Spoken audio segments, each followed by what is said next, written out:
नमस्कार, मेरा नाम है राजेश कुमार और आप देख रहे हैं जेके राइट वॉइस।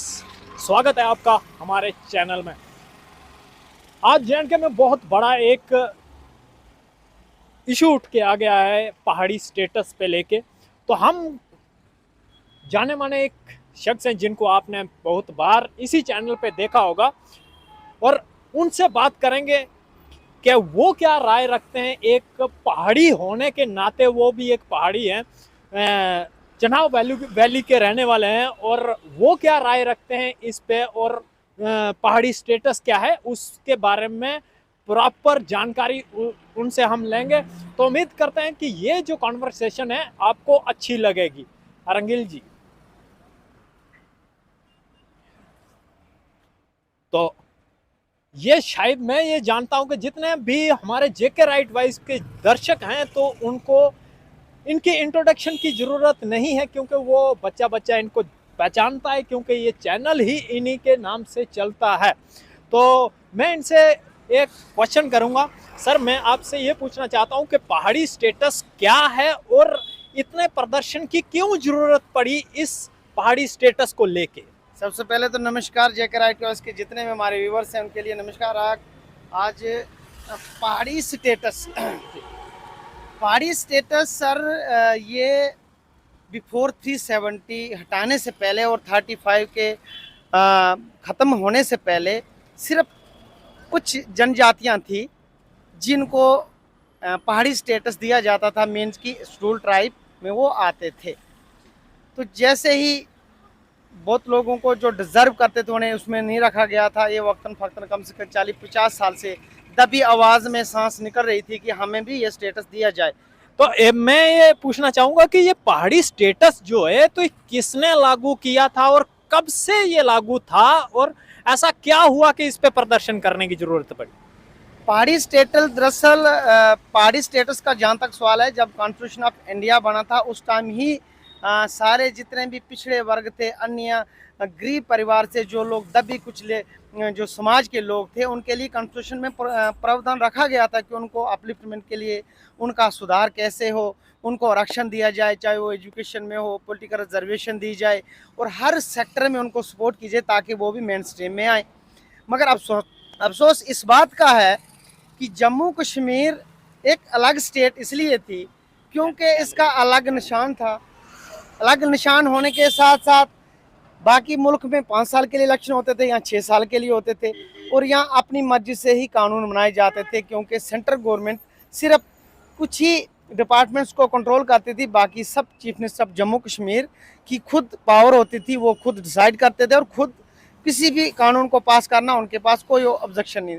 जब 370 सर ख़त्म हो जाता है हमारी स्टेट से, तो अब भारतीय जनता पार्टी माननीय मोदी जी की इस बेहतरीन गवर्नमेंट में ये एक डिसीजन आया कि पहाड़ के वो लोग जो कम से कम 50 साल से दबी सांस में ये आवाज़ निकाल रहे थे कि साहब हम भी माल मवेशी धंधे से जुड़े हैं, हम भी जिम्मेदारी पेशा करते हैं, क्योंकि मेरा चिनाब वैली का एरिया हो, चाहे वो डोडा हो, चाहे वो रामबन हो, चाहे वो कुश्तवाड़ हो, चाहे वो भद्रवाह का एरिया हो, फिर हम पीछे अगर चले जाएं बनाल आ गया, अपना संगलदान, रियासी, पुंछ, रजौरी और उधमपुर का डुड्डू बसंतगढ़ का एरिया, ये जो एरिया थे, तो सांबा के कठुआ के भी वो लोग जो दबे कुचले लोग थे जिनको वाकया जो माइग्रेशन करते थे, तो ये उस वक्त से आवाज़ उठी थी मगर इनकी कोई सपोर्ट नहीं करता था।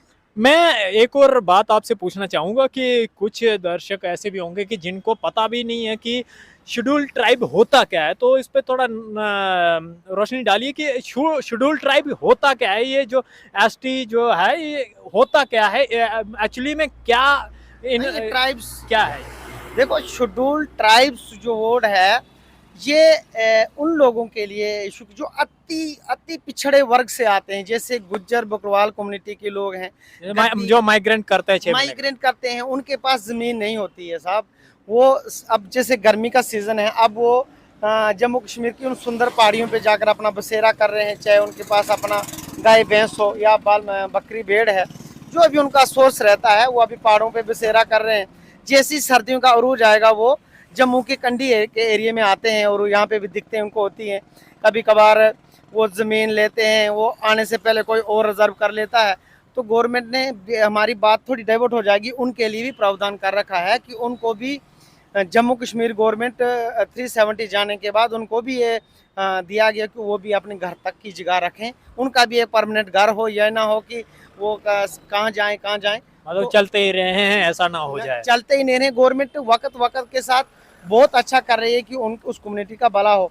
तो वो लोग शेड्यूल ट्राइब में आते हैं, उसमें जी। गद्दी आते हैं, गुजर्स हैं, बकवाल हैं, और सीपी कम्युनिटी के लोग भी उसमें आते हैं। जब इन लोगों को तो मिल रहा था, ये टॉपिक रहा कि ये आते हैं, ये आपको पता लगे अति गरीब, जिनके पास जमीन नहीं है, जिनका बगैर उस पावर के जब तक उनको सपोर्ट न की जाए तब तक वो मेन स्ट्रीम में नहीं आ नहीं आ सकते। तो अब आप हम आते हैं क्वेश्चन पहाड़ी स्टेटस। अब पूरी स्टेट में पहाड़ी स्टेटस जो है चिनाब वैली को डिजर्व करता है, पुंछ के पहाड़ी क्षेत्र के जो डिस्ट्रिक्ट हैं उनको डिजर्व करता है, उधमपुर का एरिया जो डुडू बसंतगढ़ आ गया, पंचारी वाला एरिया है, तो उसके अलावा गुरेज आ गया, श्रीनगर में कई ऐसे डिस्ट्रिक्ट हैं जो बहुत हिली में आते हैं। आप कुश्तवाड़ का छात्रोचनगाम वाला एरिया देखेंगे साहब, वहाँ 6 महीने आज की डेट में भी 6 महीने के लिए एडवांस में राशन स्टोर किया जाता है। और अगर कोई बीमार हो जाए, कोई पैसे वाला है, वो तो एयरलिफ्ट होकर जम्मू या डोडा कुश्तवाड़ आकर कहीं ट्रीटमेंट कर लेगा, मगर आम गरीब आदमी वो बोलता कि भगवान तू ही बर्फ निकालेगा और मेरी जिंदगी तू जाएगा। वो मतलब खुशी से गले को मौत लगाते हैं आज भी। तो उन लोगों को ज़रूरत है शेड्यूल ट्राइब में रखने की, ताकि वो लोग भी आगे आकर उनके बच्चे पढ़ेंगे, वो हालात सुधरेगा। तो जम्मू कश्मीर गवर्नमेंट अब नहीं है, एलजी प्रशासन है। इसलिए जब यूटी का दर्जा मिला तो पार्लियामेंट में इस पर डिबेट हुई कि जो लोग उस सोसाइटी में छूट गए हैं, जो वाकई शेड्यूल ट्राइब कैटेगरी में डिज़र्व करते हैं, उनको आना चाहिए। उसके लिए एक फ़ैसला लिया गया है और पूरे सियासी गलियारों में आज अगर ये फैसला इतना ही सही है तो कौन वो लोग हैं और क्यों प्रदर्शन कर रहे हैं? वो लोग इसलिए कर रहे हैं साहब, देखो जम्मू कश्मीर में सबसे ज़्यादा राज तो एनसी का रहा, उसके बाद कांग्रेस का भी काफ़ी समय तक राज रहा, बीजेपी का तो ये आपका पिछली सरकार जो पीडीपी के साथ मिनिमम प्रोग्राम अलायंस पे बनी, तो यही बीजेपी की सरकार है, वो भी 5 साल नहीं चली। जहां तक हमने देखा कि जो अभी प्रदर्शन चल रहा है तो इसमें ज्यादातर गुज्जर बकरवाल जो है वो प्रदर्शन कर रहे हैं बहुत ज्यादा, और गद्दी कम्युनिटी के, तो उनका कहना ये है कि हमारा हक छीन के दूसरों को दिया जा रहा है। तो इसमें क्या सच्चाई है? देखो, उसमें सबसे बड़ी बात क्या, मैं तमाम गुज्जर और बकवाल भाइयों से ये नम्र निवेदन करता हूँ, जे के राइट वाइज एक रिस्पॉन्सिबल चैनल के होने नाते किसी की बातों में मत आइए।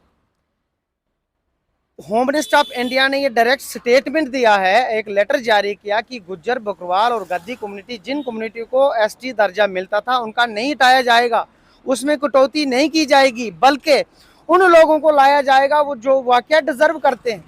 गुज्जर बकरवाल कम्युनिटी को बकाया जा रहा है, उनको वोट बैंक की इस गंदी राजनीति ने, मुझे तो डर है कि मणिपुर की जैसी जम्मू कश्मीर में आग न लग जाए, क्योंकि मिलिटेंट्स पे तकड़ा प्रहार किया गवर्नमेंट ने। अभी मिलिटेंसी दम तोड़ रही है स्टेट में, अब हालात सामान्य हो रहे हैं। इस बार अमरनाथ यात्रा आप देखें 62 डेज का था, इतना बेहतरीन तरीके से यात्रा चल रही है, मिलिटेंसी दम तोड़ रही है। वादी में कम से कम 3 करोड़ टूरिस्ट रिकॉर्ड इस बार आए हैं। जो इस वादी में कितना इन्वेस्ट हो रहा है, तो फायदा किसको हो रहा है? जम्मू कश्मीर को ही हो रहा है ना, आम जनता को हो रहा है। तो ये क्या कर रहे हैं कि जो ये माहौल बना, ये भाईचारे का माहौल बना है, टूरिस्ट आ रहे हैं, आम लोग रोजगार कमा रहे हैं। जो कुछ नेता हैं जिनकी खुशी खर्ते में जो हम लोग उनको बिठाते थे, तो किसी न किसी तरीके से डिस्टर्ब किया जाए, वो लोगों को डिस्टर्ब कर रहे हैं कि आगजनी हो। इसमें वो क्या कर लेंगे, BJP versus NC, NC versus Congress कर लेंगे। हम देखो किसी पार्टी के सपोर्टर में जो हकीकत है, जो फैक्ट है, उसको रखना चाहिए, सच्चाई। क्योंकि आज का जो देशवासी है पढ़ा लिखा है, हर घर में जरूर बाप पढ़ा होगा, बेटा भाई कोई ना कोई ऐसा हो जो फैमिली को समझा सकता है कि सच्चाई की। क्योंकि आपके पास जब एक ऑर्डर आ जाता, होम मिनिस्ट्री जो है वो किसी के ऊपर गलत नहीं करती। होम मिनिस्टर और प्राइम मिनिस्टर एक ऐसी पोस्ट होती है, उसकी बॉन्डिंग होती है, उसको देश चलाना है, और उसको हर एक वोटर, वो देश का एक आखिरी नागरिक, उस प्राइम मिनिस्टर और होम मिनिस्टर की पोस्ट की एक रिस्पॉन्सिबिलिटी होती है, उसका भला किया जाए। अब जब ऑर्डर में लिखा गया कि आपके रिजर्वेशन को छेड़छाड़ नहीं होगी, फिर आकर इन लोगों को कौन भड़का रहा है? तो मैं तो होम मिनिस्ट्री से ये अपील करूंगा, और ख़ास करके गुज्जर कम्युनिटी के लोग, बकवाल कम्युनिटी के लोग हों, चाहे वो गद्दी कम्युनिटी के लोग हों, या जो भी लोग उनके साथ सपोर्ट कर रहे हैं, आप इस बहकावे में मत आइए। जैसे मणिपुर जल रहा है, सियासत की भेंट चढ़ गया, क्या खूबसूरत हमारा एक स्टेट था, वैसे ही कहीं जम्मू कश्मीर में मिलिटेंसी ख़त्म हो गई है, और कुछ लोगों को ये रास नहीं आ रहा कि ये अमन, ये टूरिस्ट आना, अमरनाथ यात्रा इतनी स्मूथली चलना, और स्टेट में बड़े बड़े प्रोजेक्ट बन रहे हैं साहब। 6 लाइन बन रहा है दिल्ली टू कटरा, इतने जहाँ आप खड़े हैं अभी, मैं देख रहा हूँ पीछे, मैं अपने कैमरामैन से कहूँगा कि ये देखिए कितने बेहतरीन तरीके से यहाँ पे भी काम चल रहा है 6 लाइन का। तो मेरा कहने का मतलब ये है कि 6 लाइन का काम चल रहा है। उसके बाद आप देखेंगे हमारा जोजिला जो एरिया लगातार 6 महीने के लिए बंद रहता था, और 6 महीने के बाद हमारे आर्मी का चाहे राशन हो, चाहे आर्मी ट्रूप्स की सप्लाई हो, तो उसके लिए हमें बहुत जद्दोजहद करनी पड़ती है। BRO की एक पूरी टीम लगी रहती थी करगिल रोड पे, अभी भी हैं वो लोग। तो गवर्नमेंट ने वहाँ शुरू निकालने का प्रोग्राम, और आधे तक मैं मुबारकबाद दे दूँ कि आधे से ज़्यादा बन गई। तो वो टनल बनने से हमारा लद्दाख वाला एरिया जम्मू और कश्मीर के साथ परमानेंट जुड़ जाएगा। उसके बाद जम्मू कश्मीर के लिए रेल लाइन बनाना, एशिया का सबसे बड़ा रेल ब्रिज बनाना। उसके बाद जम्मू कश्मीर में एक बहुत बड़ा जैकपॉट मिला है, वो चलो इससे हटके है, पर फिर भी हम कहेंगे। देखिए, आपके कहने का ये मतलब है कि कहीं ना कहीं हमें डेवलपमेंट दिख रही है जम्मू कश्मीर में। जैसे कि पाकिस्तान में मैं आए दिन न्यूज़ सुनता हूं कि पाकिस्तान में ये कहा जाता है कि जम्मू कश्मीर की जो आवाम है वो काफ़ी ज़्यादा सेंट्रल गवर्नमेंट से दबी हुई है, कि उनको राइट नहीं है वो। तो ये है कि हमें डेवलपमेंट दिख रही है, तो ऐसा है कि हो रही है। देखो, इसका एक मैं उदाहरण देता हूँ, बड़े मैं डायलॉग तरीके से आपको ये बताऊंगा कि ये कौन बोलता है कि सेंट्रल गवर्नमेंट जम्मू कश्मीर के नागरिकों को दबाती है।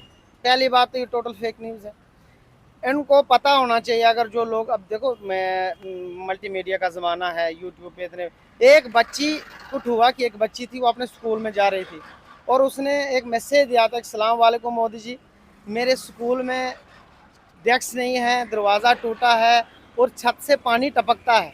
मोदी जी ने ज़्यादा नहीं बताऊँ 3 या 4 घंटे के अंदर वो मैसेज पहुंचा था। उन्होंने बोला था कि 15 दिन के अंदर ये स्कूल बिल्कुल A क्लास फर्नीचर लगना चाहिए, उसमें डेस्क और वाईफाई और कंप्यूटर क्लासेस तक बना दी।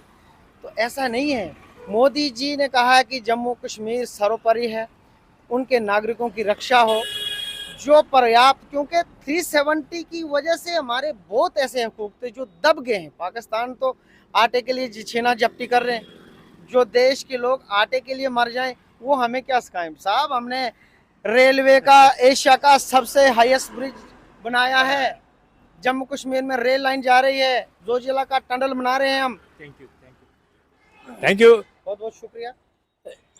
ये थे हमारे साथ रंगील सिंह, जो कि हमारे एंकर भी हैं।